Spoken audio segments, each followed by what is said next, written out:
Good morning. आज हम start कर रहे हैं लागत लाभ विश्लेषण तथा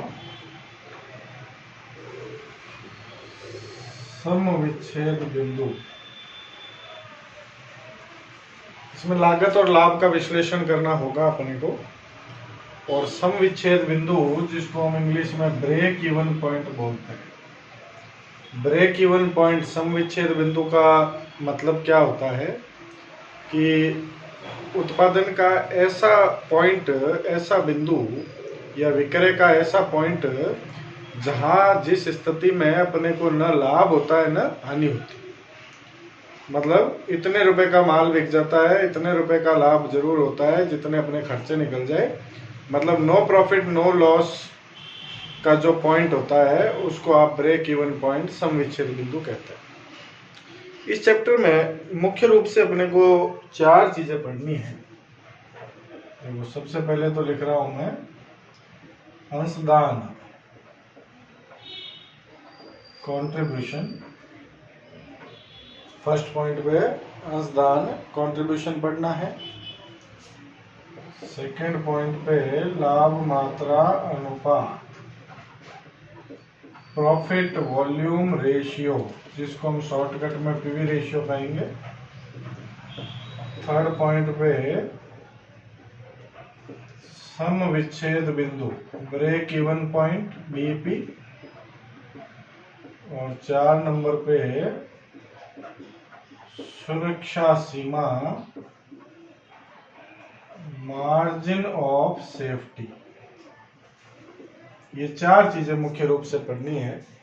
तो ये सब चीजें कैसे निकालते हैं, क्या क्या फॉर्मूले होते हैं, ये पूरा चैप्टर फॉर्मूलों पे बेस्ड है। फॉर्मूले सारे आपको याद होने चाहिए, तो आप आराम से कर सकते हो। तो एक एक चीज हम लेते हैं। सबसे पहले कंट्रीब्यूशन, अंशदान की बात करते हैं। देखो, एक तरह से हम बात करें कि से कंट्रीब्यूशन का फॉर्मूला होता है contribution is equal to sales minus variable cost. यदि बिक्री में से परिवर्तनशील व्यय घटा दे तो वो कंट्रीब्यूशन होता है, अंशदान कहते हैं। अच्छा, सेल्स में क्या क्या चीजें आती है? देखो, सेल्स में आती है वेरिएबल कॉस्ट, फिक्स्ड कॉस्ट और प्रॉफिट। अब हम कह रहे हैं सेल्स माइनस वेरिएबल कॉस्ट है, वो फिक्स्ड कॉस्ट प्लस प्रॉफिट के बराबर होती है। तो सेल्स माइनस वेरिएबल कॉस्ट को हमने कंट्रीब्यूशन कहा है, तो फिक्स्ड कॉस्ट प्लस प्रॉफिट भी तो कंट्रीब्यूशन ही है। तो कंट्रीब्यूशन का एक फॉर्मूला और बन गया अपना, फिक्स्ड कॉस्ट प्लस प्रॉफिट। मतलब इस फॉर्मूले से भी आप कंट्रीब्यूशन जो है वो कैलकुलेट कर सकते हो, ज्ञात कर सकते हो। इसके अलावा कंट्रीब्यूशन में ये चीज़ तो आपको ध्यान रखनी है ही। खैर, उसके बाद हम देखो बात करते हैं। अब इसके कंट्रीब्यूशन के बेस पे कई सारे फॉर्मूले भी बना सकते हैं। जैसे अभी मैंने लिखा था sales is equal to variable cost, तो कंट्रीब्यूशन फिक्स्ड कॉस्ट और प्रॉफिट के बराबर है। मतलब कंट्रीब्यूशन में से फिक्स्ड कॉस्ट घटाओगे तो प्रॉफिट आ जाएगा, कंट्रीब्यूशन में से प्रॉफिट घटाओगे तो फिक्स्ड कॉस्ट आ जाएगा। तो इस तरह से इससे रिलेटेड जो फॉर्मूले हैं वो भी कैलकुलेट हो जाएंगे, ठीक है ना। उसके बाद सेकंड पॉइंट पे लेते हैं हम लाभ मात्रा अनुपात। लाभ मात्रा अनुपात, पीवी रेशियो। तो पीवी रेशियो कैसे निकालते हैं? पीवी रेशियो का फॉर्मूला होता है, देखो, कंट्रीब्यूशन बटा सेल्स इंटू 100। अब कंट्रीब्यूशन की जगह आप चाहो तो सेल्स माइनस वेरिएबल कॉस्ट बटा सेल्स इंटू 100 लिख सकते हो। कंट्रीब्यूशन की जगह आप चाहो तो फिक्स्ड कॉस्ट प्लस प्रॉफिट बटा सेल्स इंटू 100 भी लिख सकते हो।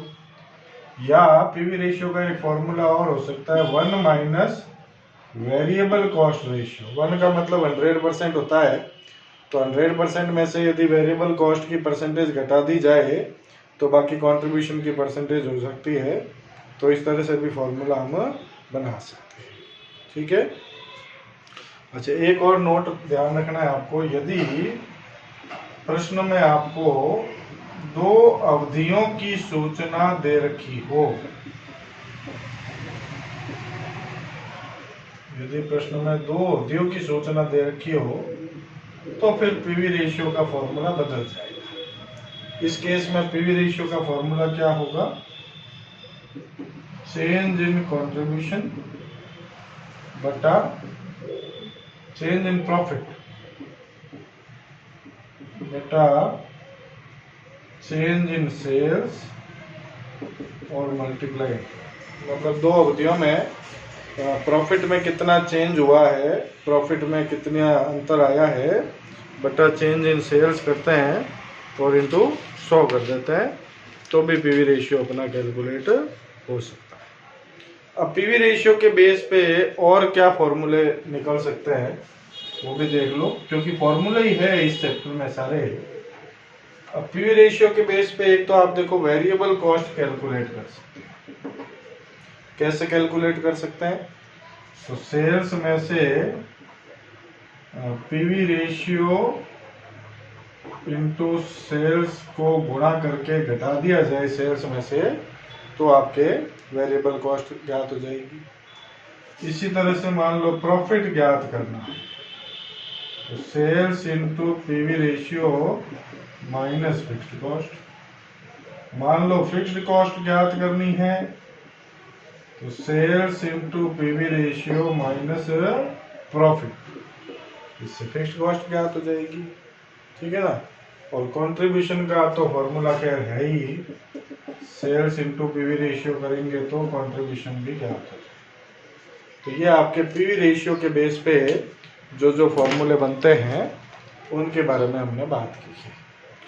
पीवी रेशियो के बाद में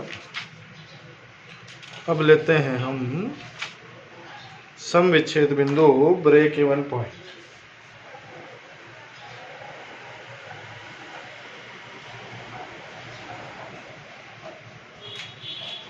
सम विच्छेद बिंदु बीपी का फॉर्मूला क्या होता है? बीपी का जब आप फॉर्मूला बनाओगे तो देखो, बीपी यदि आप राशि में अमाउंट में निकालते हो तब तो फॉर्मूला बनता है फिक्स्ड कॉस्ट बटा पीवी रेशियो इनटू 100। और यदि आप बीपी यूनिट में निकालना चाहते हो तो फॉर्मूला बनेगा फिक्स्ड कॉस्ट बटा कंट्रीब्यूशन पर यूनिट। ये 2 फॉर्मूले आपको बीपी के लिए ध्यान रखने हैं। इसके अलावा बीपी के बेस पे और कई फॉर्मूले बन सकते हैं। देखो आपके इसमें कौन कौन से हो जाएंगे। एक तो आपको मान लो इच्छित लाभ कमाने के लिए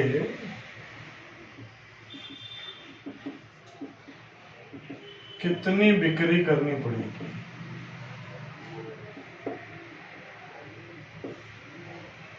तो उसके लिए रिक्वायर्ड सेल्स का फॉर्मूला बनेगा fixed cost plus desired profit, इच्छित लाभ बटा पीवी रेशियो इनटू 100। इस फॉर्मूले से तो रिक्वायर्ड सेल अमाउंट में आ जाएगी और fixed cost plus desired profit बटा कंट्रीब्यूशन पर यूनिट करेंगे तो आपके रिक्वायर्ड सेल यूनिट में आ जाएगी। ठीक है ना।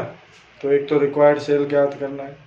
अच्छा, मान लो टैक्स घटाने के बाद दिया हुआ है कि टैक्स घटाने के बाद इतना प्रॉफिट कमाना है, तो आपको हमेशा ये डिजायर्ड प्रॉफिट टैक्स घटाने से पहले का लेना है, ये ध्यान रखना। यदि प्रश्न में ये कह दे कि टैक्स घटाने के बाद इतना लाभ कमाना है, तो आप टैक्स की राशि जोड़ के लाभ में टैक्स से पहले के लाभ निकाल लो, फिर उससे कैलकुलेशन करनी है। ठीक है ना। उसके बाद में लास्ट पॉइंट जो है अपना सुरक्षा सीमा, मार्जिन ऑफ सेफ्टी।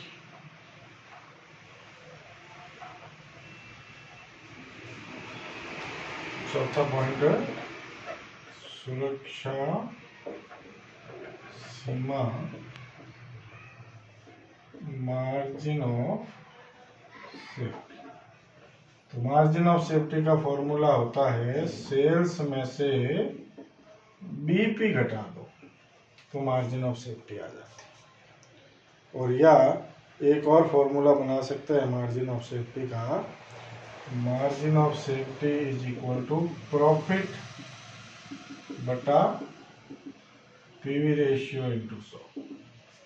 इससे भी आपके मार्जिन ऑफ सेफ्टी आ जाती है, ठीक है ना। या margin of safety is equal to profit बटा कंट्रीब्यूशन पर यूनिट करेंगे तो यूनिट में आ जाएगी। तो ये चार मुख्य चीजें जो होती है इस चैप्टर की, वो चारों मैंने आपको बताई है कि आपको पीवी रेशियो, कंट्रीब्यूशन, बीपी और सुरक्षा सीमा, मार्जिन ऑफ सेफ्टी किस तरह से याद करनी है। तो इस चैप्टर में सारा खेल फार्मूला का ही है। फार्मूले यदि आपको सारे ध्यान में रहेंगे तो आप इजीली इस चैप्टर को कवर कर लोगे, कोई दिक्कत आनी नहीं है इस चैप्टर, ठीक है ना। तो ये सारे फार्मूले आपको ध्यान में रखने हैं। Thank you.